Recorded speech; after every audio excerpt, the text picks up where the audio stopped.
اگر گوشہ مصطفیٰ نور چشم سیدہ زہرا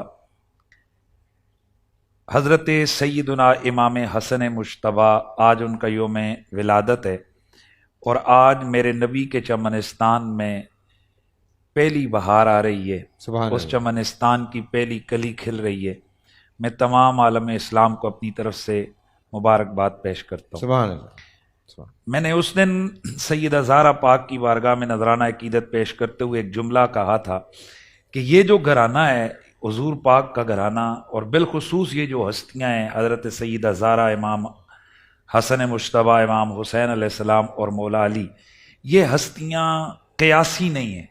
یہ وراء الورا ہے۔ قیاسی کا مطلب یہ ہے کہ ان کے کمالات، ان کی عظمتیں اور شانیں اگر ہم عقل کے ترازو پہ تولنے پہ آئیں تو وہاں ہماری عقل کا ترازو جواب دے جائے گا۔ بے شک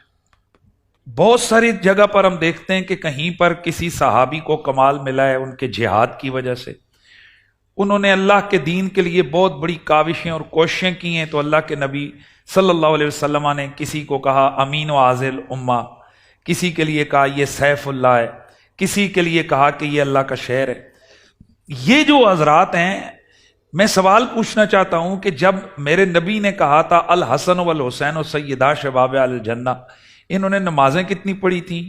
انہوں نے روزے کتنے رکھے تھے، ان کی داڑیاں کتنی لمبی تھیں، ان کے امامے کیسے سجے تھے، انہوں نے حج کتنے کیے تھے، انہوں نے جہاد کہاں کہاں کیا تھا؟ بھائی یہ تو بھی بچے ہیں، اور عظمت یہ ہے کہ جنتی جوانوں کے سردار بنا دیے گئے۔ اللہ اکبر۔ تو ویسے میں اکثر ایک جملہ کہا کرتا ہوں کہ ہم لوگ کہیں پر بھی ایک چھوٹے بچے کو کونسلر کی سیٹ نہیں دیتے، بلکہ عام